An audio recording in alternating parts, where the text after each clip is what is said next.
Oh, it's too early, isn't it? Recording? I would think. Since it's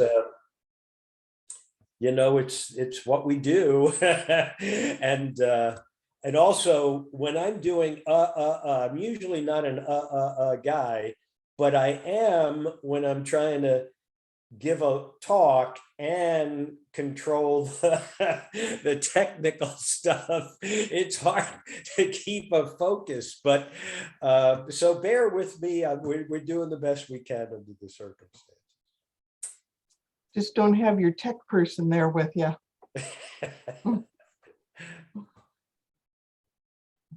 So in a minute, we're going to ask everybody to turn off their videos, and we'll mute everybody. And if you'd like, you can go to speaker view so that you can see Sal better while he's talking. And I don't know, I think any other announcements before we get going? Again, if there's anyone who has not received the messages from my email distribution, Lauren will post my address on chat. And if you want to receive it, just send me an email and I'll forward materials to you.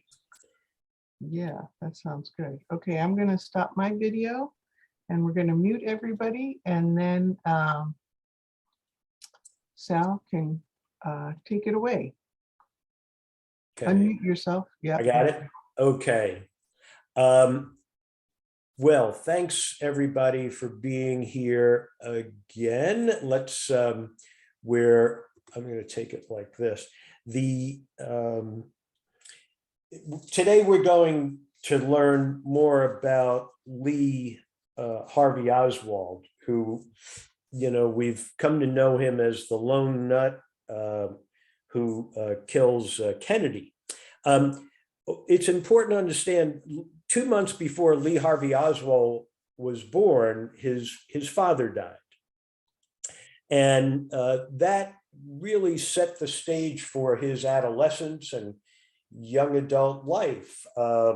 There's a reason why we have husbands and wives, mothers, fathers, and a long gestation period for our offspring, because it's what provides the foundation for their development in a safe and secure world. And without it, it leaves a child with a void, not for all, but for many, a void.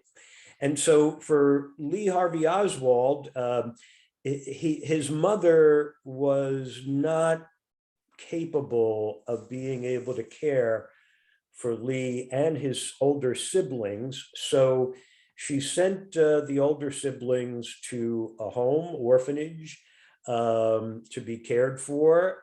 She kept Lee for a while, and then she had to put him into a home. And all of that was pretty distressing for Lee. Lee was an intelligent child. He got into some trouble in school. He eventually comes back and joins with his mother. They're economically distressed. He grows up in a seedy area of New Orleans. And so he's kind of aimless to an extent. He also spends his teenage years in the Bronx in New York. And then when he joins a Civil Air Patrol, something that he can join that will give him some sense of connectedness. But mind you, as I said before, that as an investigator, you have a piece of evidence and you have another piece of evidence, and there's stuff missing in between. And so we induce information to try to create a narrative, a scenario to help explain things that we don't have evidence for. So I'm highlighting that because right now what I'm doing is I am presenting information that is evident, that hasn't been introduced into evidence. So this is speculative. And so what I'm saying is he's looking for something, in my view, that he can feel a part of, that gives him some meaning, some context for his existence. And so he tries a Civil Air Patrol, which is kind of a Air Force for youth. And when he turns 17, he joins the Marine Corps. Now, some people say that's a good thing because it gives structure and it gives, a way for a young person to move into adulthood, and that's true in many cases. But for many, if you come in with troubles, the Marine Corps isn't necessarily the right place to fix problems. But it is for some people. It does work that way. And for Lee Harvey Oswald, the Marine Corps did serve that purpose. It gives him a sense of belonging. And it's important to understand that through the discipline, and it's rigid within the Marine Corps, there becomes a camaraderie. There's a sense of team building, of being a part of a group, not just yourself. And Lee Harvey Oswald certainly thrived within that, and he becomes a radar operator. He's taught a technical skill, and he's assigned to the air wing of the Marine Corps. And it's important, that's an important distinction, because for many who go into the traditional combat units, that existence in the Marine Corps is dramatically different than those that become a part of the Marine Air Corps. So he gets assigned to an air base, and he's assigned to Atsugi in Japan, which is the base where top secret spy aircraft are operating. And he performs very well, and he achieves the rank of sergeant, E5, within 3 years, and that's a huge accomplishment in the Marine Corps. Because rank is hard to come by.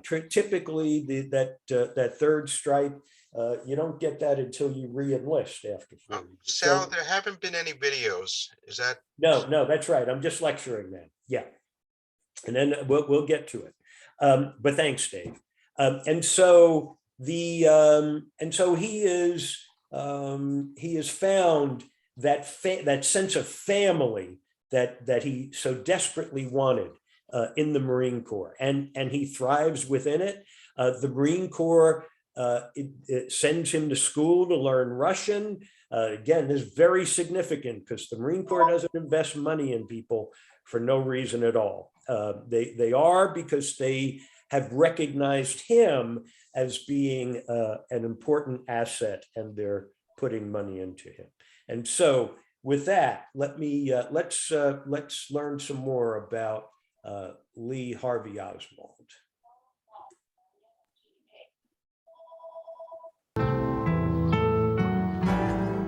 As a boy, the Bronx Zoo was a haven for Lee Oswald. He seemed to prefer the company of animals to people. He had not set foot in school for nearly 2 months when he was picked up at the zoo for truancy and taken to juvenile court.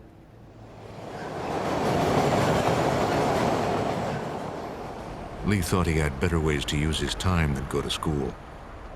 He spent his days at the public library and museums, and endless hours learning the New York City subway system. I remember him vividly. He was a skinny, unprepossessing kid. He was not a mentally disturbed kid. As a matter of fact, his IQ was better than average. He was just emotionally frozen. He was a kid who had never developed a really trusting relationship with anybody.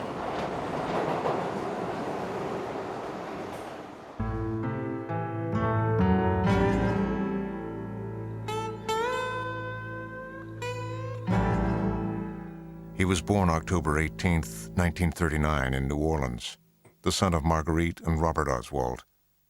You go back to the death of his dad 2 months before he was born, that's a tremendous impact. What Lee missed from his childhood in comparison to me was the whole family being together all the time, the continuity there, the stability, the lack of stability, I think, entered into that to a large degree.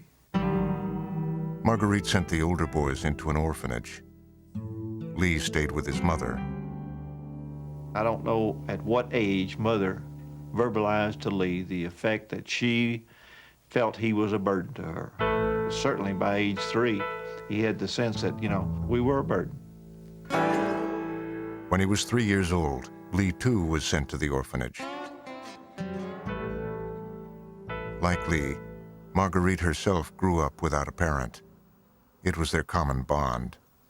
She had certain characteristics that were so much like Lee. The time and circumstances always seemed to be against her. The world owed her a living. She wanted to be somebody. I think this was passed on to Lee. At the age of 12, Lee was back with his mother. They moved to a small apartment in the Bronx. While Marguerite worked days in a dress shop, Lee spent his time alone.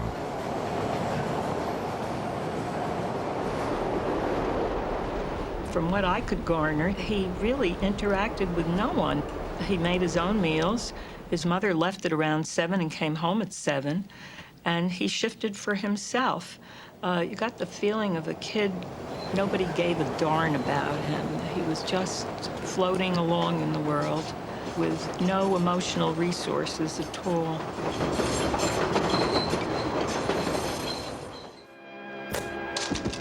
His political awakening came in 1953, when Julius and Ethel Rosenberg were sentenced to death as Russian spies. The first instance we have of Lee Harvey Oswald's politics is that he picked up a leaflet in New York City about the coming execution of the Rosenbergs. And as he reads this, it begins to show him that there's a way of finding himself by opposing the established order. I was looking for a key to my environment, and then I discovered socialist literature. I had to dig for my books in the back dusty shelves of libraries.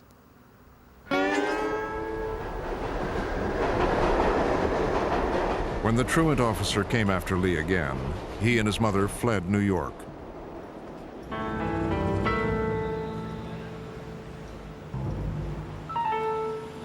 They moved back to New Orleans, to the edge of the French Quarter. But their home was far from the tourists on Bourbon Street. That street at that time was one den of iniquity after another. Strip joints, gambling joints. It was a place where every hustler and pimp in New Orleans plied his trade. Oswald grew up in a community and environment of crime and corruption. Dear sirs, I am 16 years of age and would like more information about your youth league. His interest in socialism may have diverted Lee from the vices in his neighborhood. I am a Marxist and have been studying socialist principles for well over 15 months. I am very interested in your YPSL. Sincerely, Lee Oswald. When he was 16, Lee joined the Civil Air Patrol, a youth auxiliary of the Air Force. Then, just after his 17th birthday, he enlisted in the Marines. It was 1956, the height of the Cold War.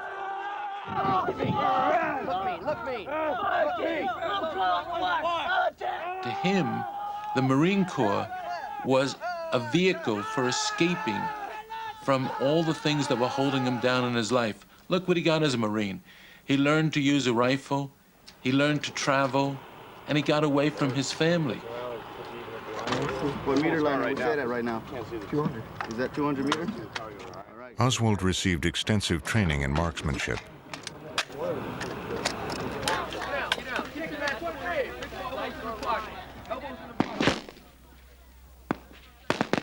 Some have claimed he was a poor shot, but military records indicate otherwise. He shoots on a rifle range 212, which means he qualifies for the second highest position in the Marine Corps, that of a sharpshooter.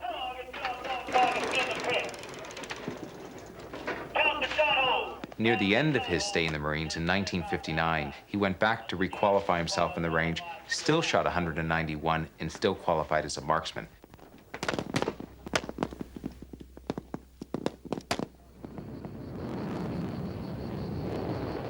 Oswald asked to be a radar controller. He received training and then shipped out for what would be his first great foreign adventure, a posting at Atsugi, Japan. What he arrived at Atsugi Air Base in Japan wasn't simply an Air Force defense base. It was a CIA base, and the CIA program taking place at that base involved one of America's most secret and important reconnaissance missions, the spy plane which became famous as the U-2 plane. Did Oswald develop ties to the CIA at Atsugi? There is no hard evidence. What is known is that he started to learn Russian and openly espoused the virtues of Marxism to fellow Marines. If you complained about, oh, we've got to go on a march this morning, or we've got to do this morning, scrub barracks, or whatever we had to do, if you were complaining about it, he would say that that was the capitalist form of government making us do these things. Karl Marx and his form of government would alleviate that. Even though he was nicknamed Oswaldovich, no one investigated him or his political sympathies. This man was a man with a security clearance. This man was a man who had access to highly sophisticated materials, and he is now showing an interest in Marxism. In retrospect, I think that what this indicates, and this was the judgment of the committee, is that our own people aren't as efficient as we might think they ought to be. That more often than not, it's Keystone Cops and not stainless steel efficiency. Oswald found himself at odds with the Marine Code of Discipline. Possession of an illegal pistol earned him a court-martial and a long stint of KP duty. Angry and resentful, he challenged the sergeant who had busted him to a fight. Court-martialed for a second time, he was sent to the brig. He applied for an early discharge and a passport. He was secretly planning to go to Russia. Oswald didn't defect to the Soviet Union on a sudden impulse. We know that. This was well planned, and the question is, could Oswald have planned this alone, or did he have help? Oswald's defection meant traveling from New Orleans to France, England, and Finland. From there, on October 15th, 1959, he boarded the train for Moscow.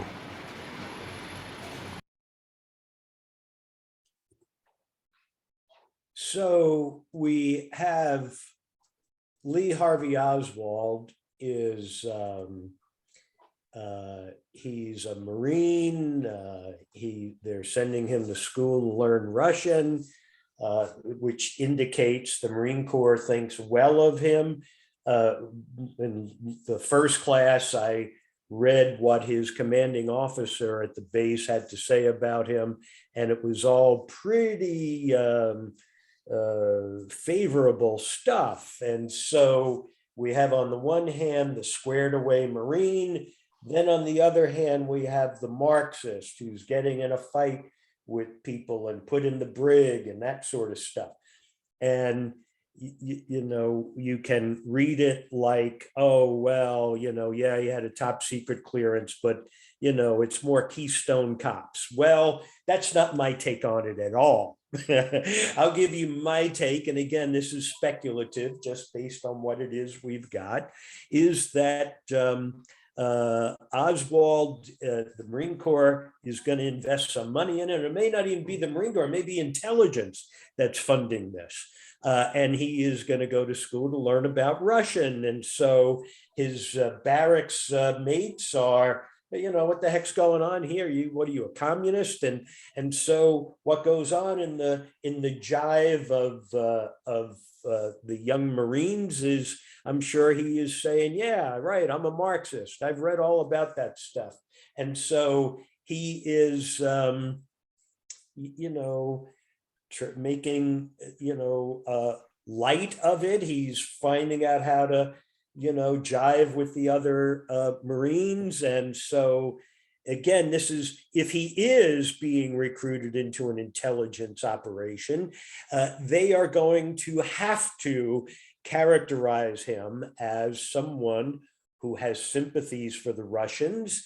He is going to have to show that he's not the squared away Marine. He's a guy who's a problem, and that's why he's thrown in the brig. So all of this is giving him the credentials that would qualify him to get into the Soviet Union. You don't just pick someone as a spy and then tomorrow morning you've turned him around and you're going to send him into Russia, and the Russians are going to welcome him with open arms. That's not how it's going to work. You've got to establish a record, a background, all of that would make him conducive to the Russians, possibly allowing him to come in as a spy. So what I see going on here is he is being prepped to go on a mission. And what does he do? He knows how to get to Moscow. Mind you, in the 1950s, if you want to get into the Soviet Union, that's not some easy thing. You don't just show up on the doorstep. You have to know the process of how to get there. And so if he is this belligerent, problematic Marine, it's doubtful he's going to have the sophistication to know how to do all of that. So it suggests to me that he is being groomed for an assignment. And now he goes to the embassy, he goes to the American embassy in Moscow, and he wants to renounce his citizenship.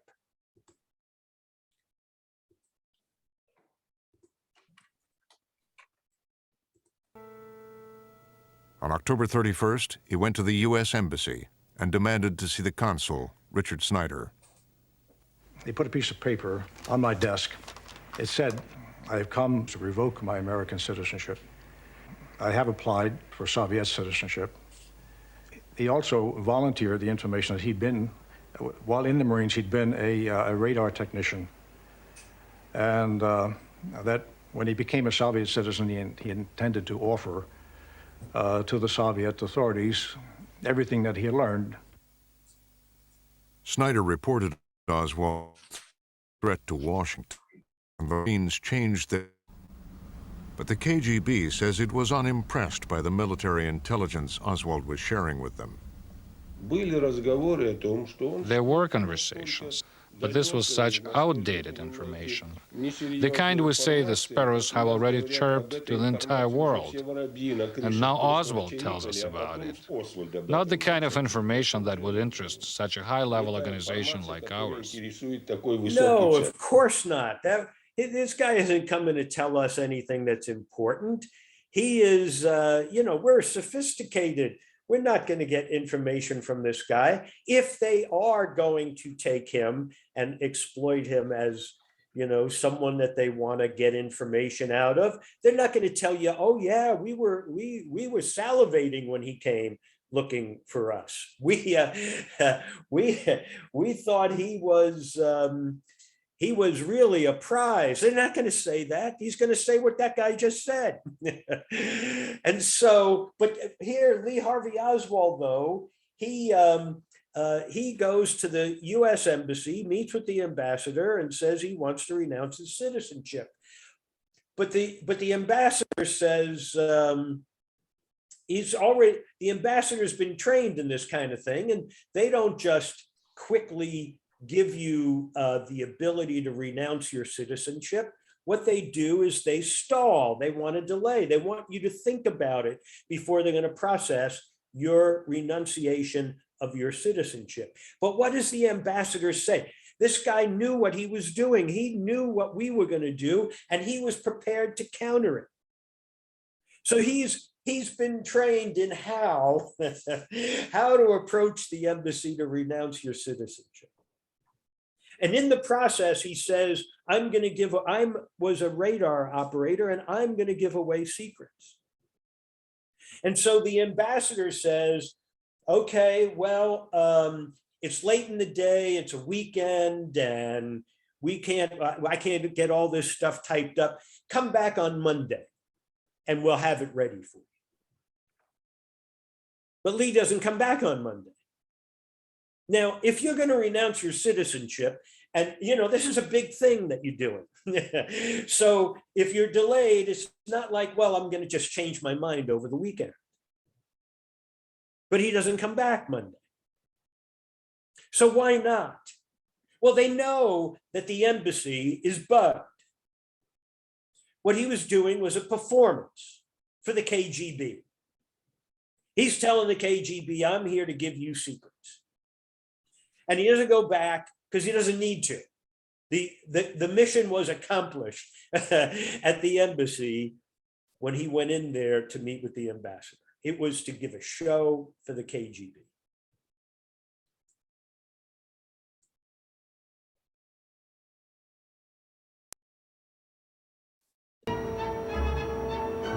Then one night, at a dance in the Palace of Culture, a friend introduced him to Marina Prusakova. She was a very attractive lady. She dressed well. We went up to her with Lee Harvey Oswald, and he said straight away that he would like to get to know her. We were standing right here, beside that column.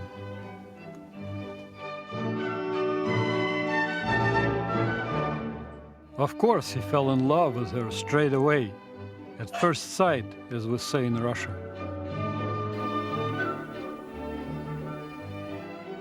Marina Oswald declined to be interviewed for this program, but she did talk to writer Priscilla Macmillan. Macmillan befriended Marina after the assassination and wrote an intimate portrait of the Oswalds' life together. Marina liked Lee for several reasons. One was that he was polite. She liked his being foreign.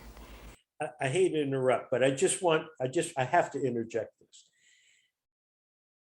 This woman is not someone who's going to uncover a spy operation. She's writing about Marina and how she's going to really get intimate and tell the whole story. No. She thought that an American would treat her better than a Russian. 6 weeks after they met, a hasty wedding party was arranged at the home of Marina's uncle. But the KGB was bugging their apartment and monitoring everything that went on inside. They married and they had a girl very soon. I don't think they were the happiest family in the world. They had a lot of quarrels all the time and even some fights. Despite their quarrels, Lee and Marina planned to return to the U.S. with their daughter, June.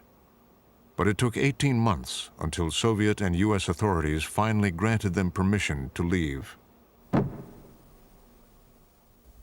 We concluded that he was not working for American intelligence. His intellectual training, experience, and capabilities were such that it would not show the FBI and the CIA in a good light if they used people like him.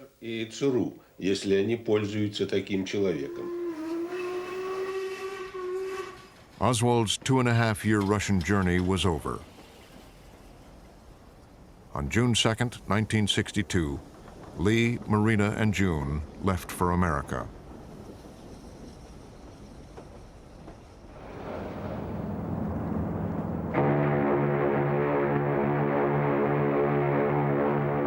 Oswald assumed the press would flock to hear his story. He had prepared answers and statements anticipating reporters either at the ship or someplace down the line on the return.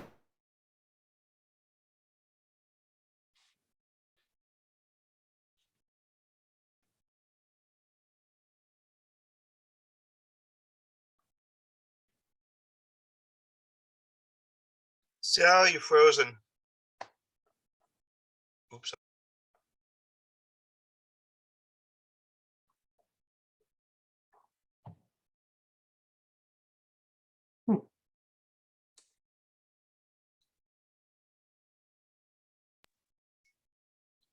Sal? I'm not seeing him either. I'm gonna give him a quick call. Okay. Moscow, come in, Moscow.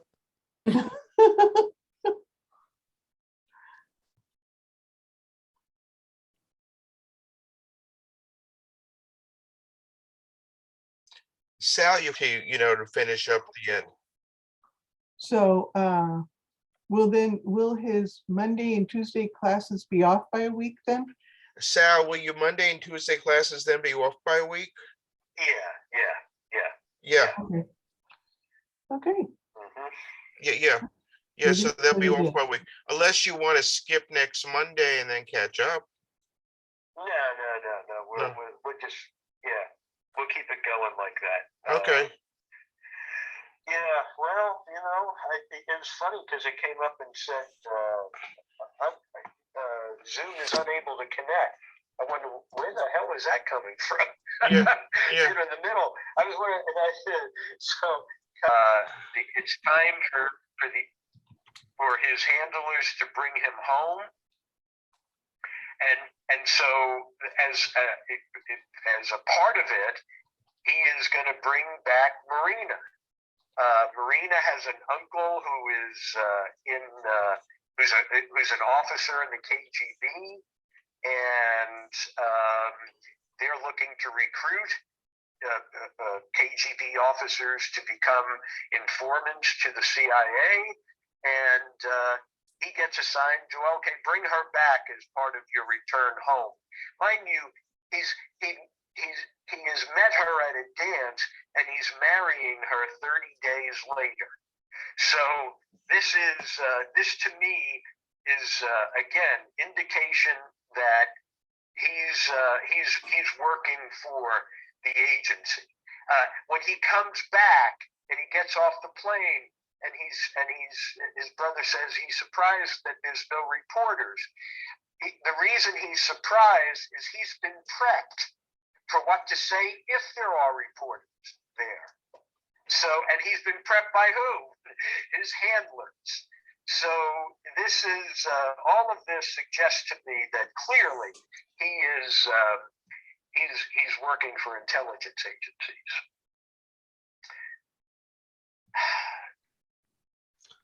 You want anybody?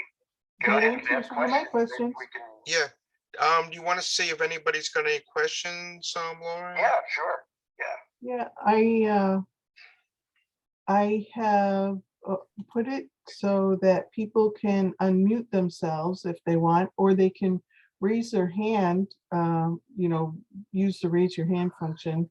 Yeah. So if anybody wants to go back to video. Okay. Either Jennifer or Graham has a question. Unmute.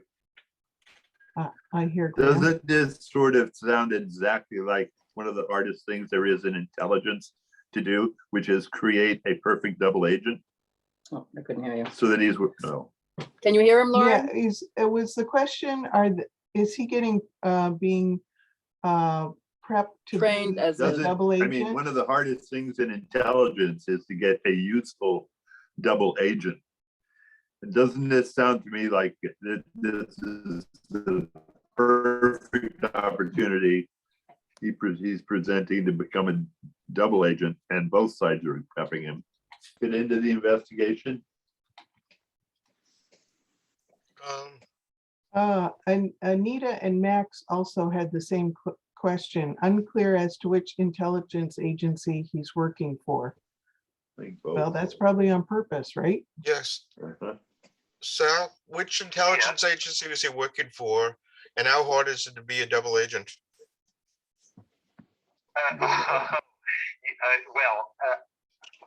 My best guess is he's an agent with the Central Intelligence Agency, although he has connections with naval. He's involved with naval intelligence as well. So it's hard to really. I would just. It's just a guess, but he's working for probably a combination of them. I'm gonna have to unmute. And what we can also see when we return is that when he comes back, he reports to Guy Bannister, who's a former special agent in charge at the FBI, who now is retired and has his own private investigation company where he's working as a contractor to intelligence agencies. So what happens is Oswald comes back, and who does he go to get work? He goes to Guy Bannister. So that's it. He's on an assignment, and he's there for 2.5 years, and that's not an easy assignment because remember he's assigned to Minsk, not a great place to. He's not on a vacation. He is off doing hard work. So. And would he be a double agent? It's hard.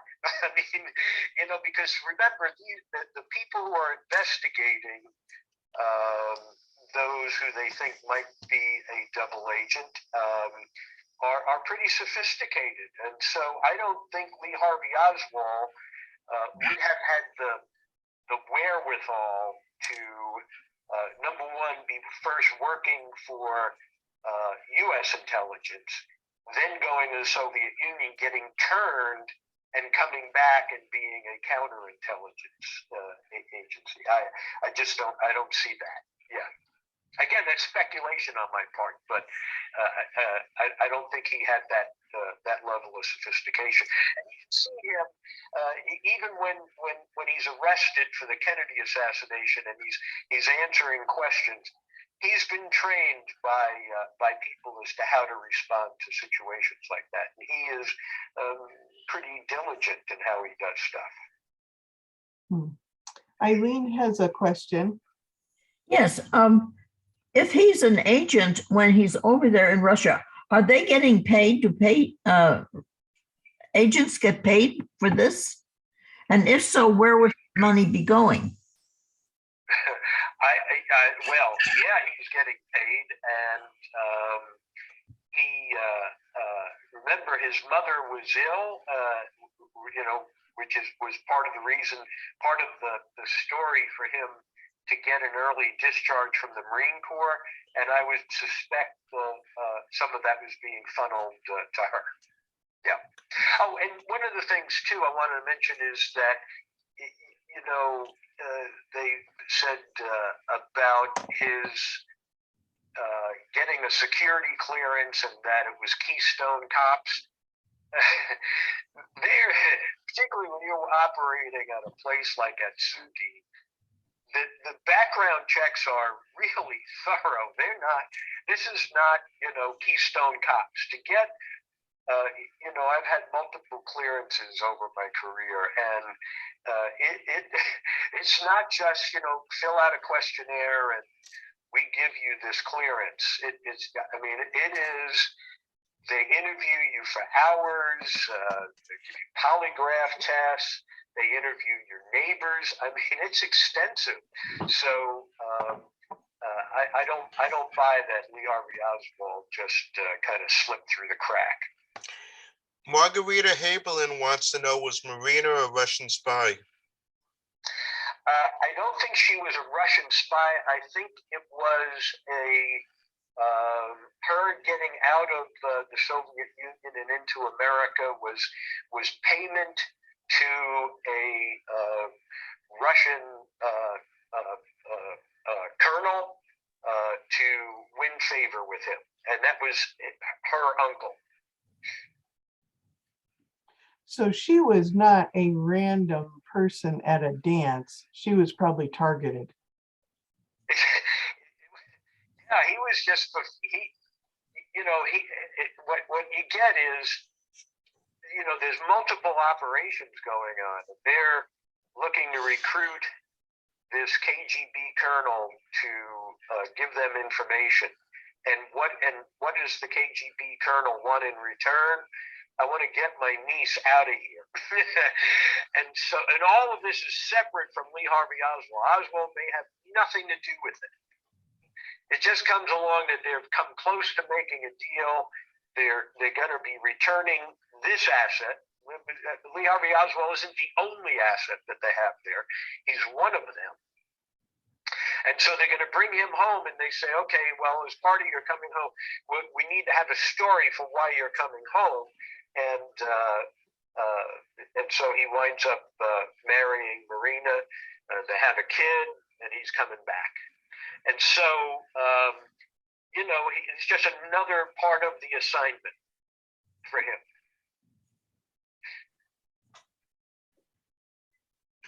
This is very involved. Yeah.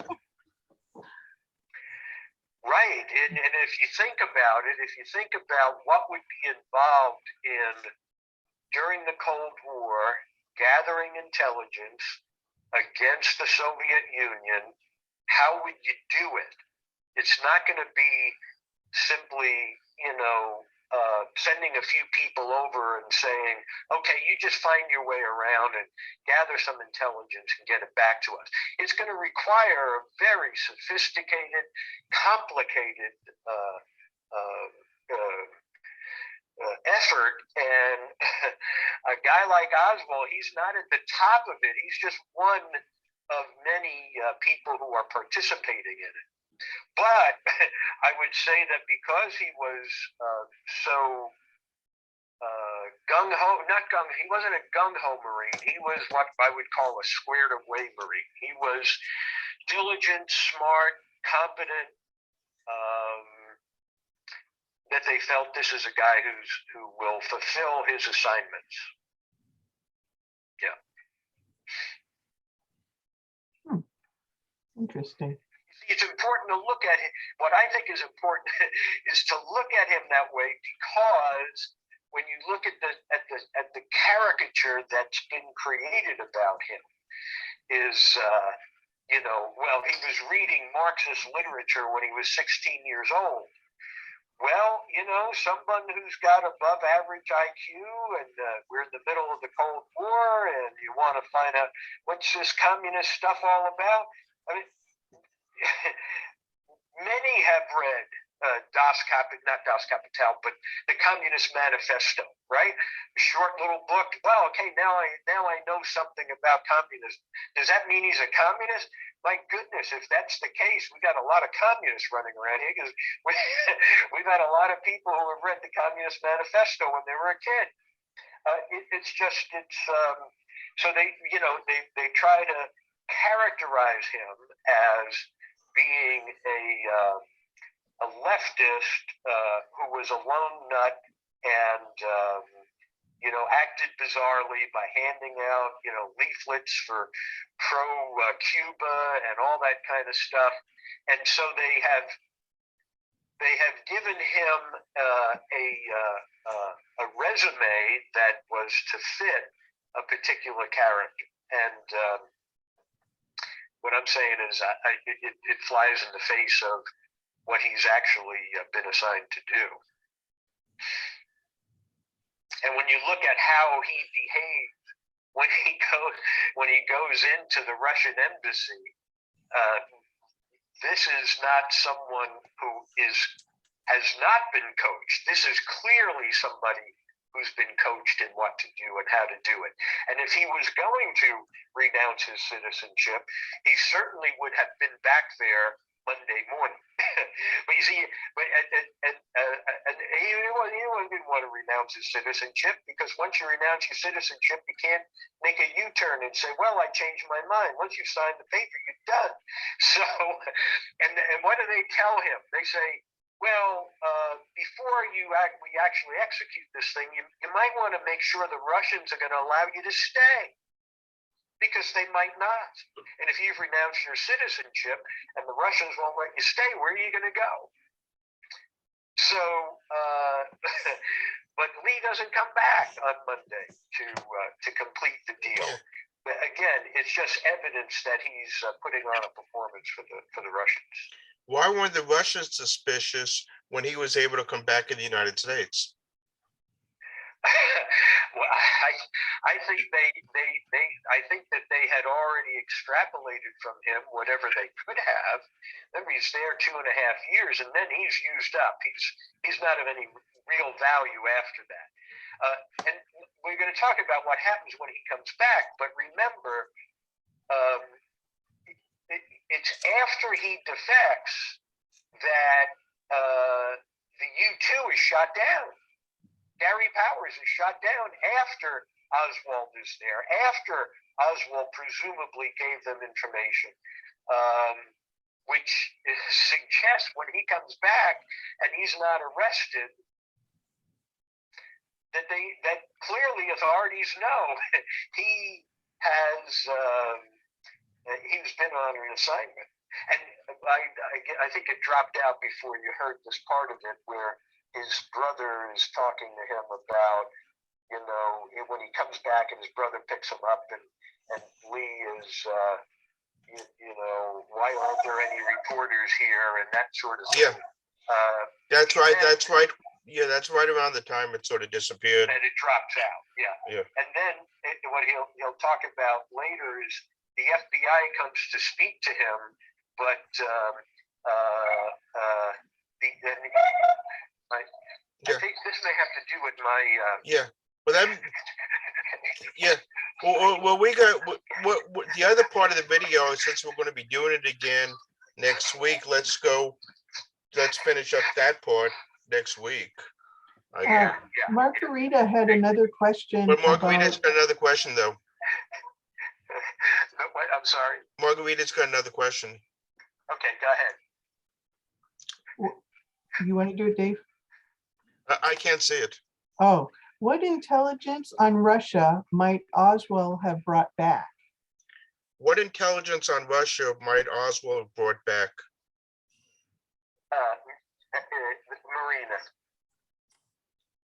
Marina? It was right that she was part of the deal, part of an effort to recruit a KGB officer. And he may have brought back some stuff that would be sort of the soft intelligence, what's life like there, what's their capability, and, in the jobs that you were in, that kind of thing.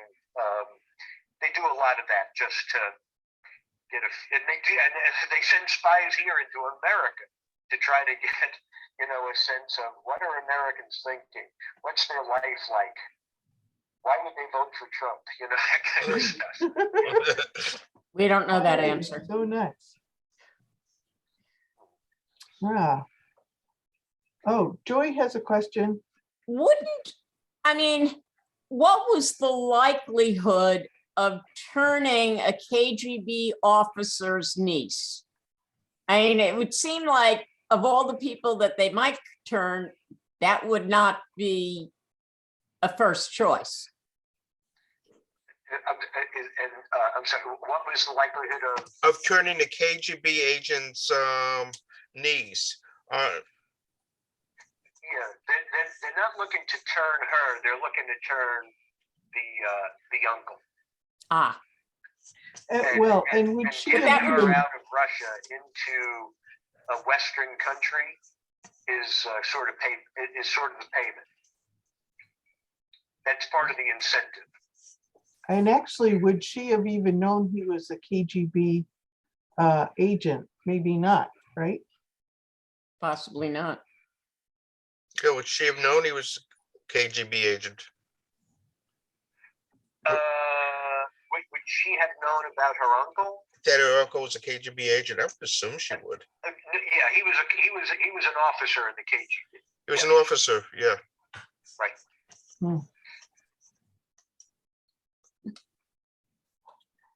Well, does anyone So else have part any? of it, you know, you kind of get to, well, part of where is this leading to then for him being involved in the assassination of Kennedy? And part of my thesis is that he was not involved in the assassination of Kennedy. He was an asset of intelligence agencies. There can be elements that had decided they wanted to kill Kennedy, and they were going to hand up a suspect so that they could close the case. And he just happened to be an asset that was available at the time, and they served him up. And you know, it was a price that they paid. And so he may have had absolutely nothing to do with the murder of Kennedy. What happened to Marina and her children? They're still, you know, they're still here. She's still, you know, I think she has citizenship now, if I'm not mistaken. But she's just kind of lived a pretty quiet life, and there was something recently written about the daughter, but I don't recall, you know, exactly where they are. But they're here in America, right? Bill Fisher has a question. So Sal, your theory is Oswald was recruited by the CIA as an asset and sort of put on the shelf, thinking maybe we'll find something useful for this guy someday. Is that right? I'm sorry, I couldn't hear the last part. Okay. He was recruited as a CIA asset, sort of put on the shelf with the expectation maybe we can find some way to use this guy someday. Right, exactly. Yeah. He's a guy who will take assignments, and he will, like every good Marine, be resolved to complete the mission. And he's competent, and he's dedicated, and so yeah, he's an asset. And we, you know, and we'll keep him in our list of people, and well, he'll work different jobs. You know, when he comes back, he gets assigned a job working for a company that is producing maps for intelligence agencies. So he, you know, he gets different assignments. You know, it's kind of like analogous to organized crime. You have your people who are your thugs, you know, your tough guys.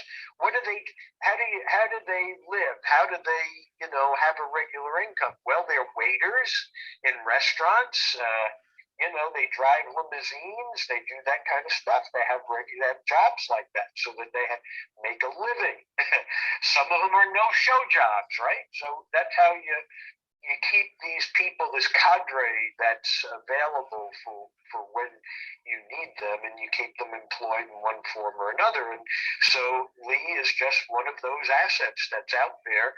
And you know, mind you, there were allegedly the plot to kill Kennedy was an attempt in Chicago and another one in Tampa that had been derailed and aborted.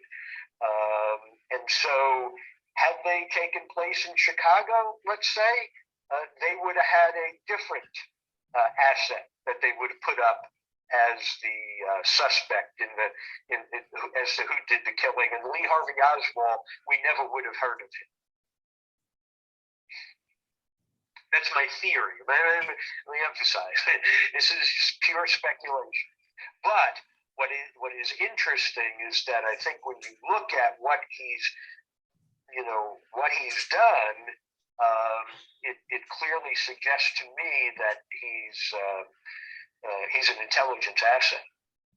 And we're going to see some videos of people like John Newman, who was, an intelligence guy, and he'll talk about Oswald as possibly an intelligence agent. And mind you, the CIA, well, we didn't get to see the end of that clip where they interview the head of the CIA, and he says, we don't have any, we don't need to do anything with it because the FBI had to interview him, and that was adequate. Yeah, but we're going to show that next week, so let's sort of hold off on, scenes from next week. It was just like a little teaser. Yeah. Yeah, keep them coming back for more. Yeah. Well, sorry that my internet blew up, folks. We'll try to recapture it next week. Go from there. Yeah. Quick thinking on Dave's part got us all still rolling along here, so that was really good. Thanks. So does everybody want to unmute and give thanks to Sal? Thanks, Sal. Thanks, Thanks, Sal. Sal. See you next week. Thanks, Sal. Thanks, Sal. Thank you, Sal. Yeah. Thanks, Sal. And by the way, Sal, 500 people were clapping for you.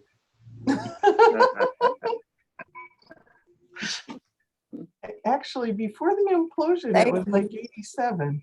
Yeah.